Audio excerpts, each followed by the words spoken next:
I understand that at the heart of this deal from the UK side has been an attempt to lower those swinging tariffs, particularly on steel and the car industry above all. Now, in order to do that, it's had to make some concessions. My understanding is that those concessions are around agricultural trade, food and animal produce that's imported to the UK from America. The terms of that trade will change. Now, of course, we're waiting for the details. I'm told by a government source there will be wins for British farmers, though they didn't elaborate on what those were. So clearly, cars and agriculture are certainly at the heart of this deal. Let's have a little look at how that sits in the wider context of US and UK trade. This is the goods trade between the two countries. You can see it's balanced about the same.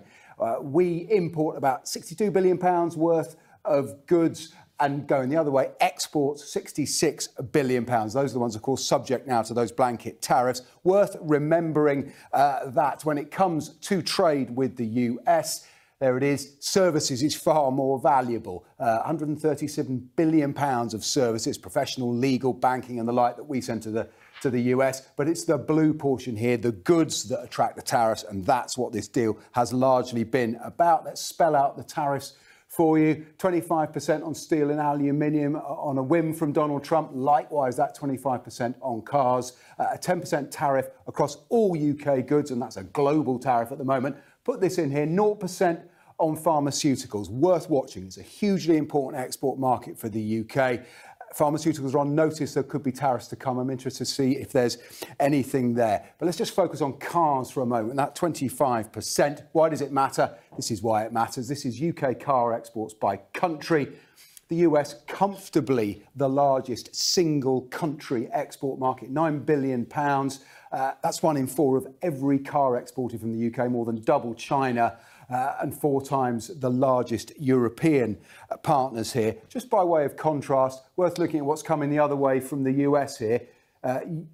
US cars coming into the UK, less than £1 billion. Now, one of the reasons for that might well be tariffs, because we do impose tariffs of our own. I can show them to you here. 10% on cars, not just from the US, that's for anyone we don't have a trade deal with. We have a 2% digital services tax, not strictly a tariff, but it affects US tech companies. That might be in play here. But look at the agriculture ones. Wheat, if I show you pork and chicken, these pounds by volume cost, that's effectively a tariff, a quota tariff. You have to pay by volume if you want to import it. Beef, 12% tariff plus a tariff quota. All of those are designed to protect the domestic industry from cheaper imports. But those tariffs might well be coming down, and that is what's in play here. What isn't in play, according to ministers and my sources, is the regulations and standards that govern agriculture. US beef, typically hormone treated. You can't do that in the UK. That is not about to go. Chicken, we heard about chlorinated chicken, a very great deal through the Brexit years. Again, not in play. One reason is because while the UK might be considering lowering these tariffs for the US, at the same time, it's trying to reset relations with the European Union so that these goods can be traded across the border with less friction. Well, if we're letting in American standard food and drink, we simply can't do that deal. So the real win here, there might be some gives for agriculture, but if the UK can also proceed with that deal with the European Union, then it really will be a win.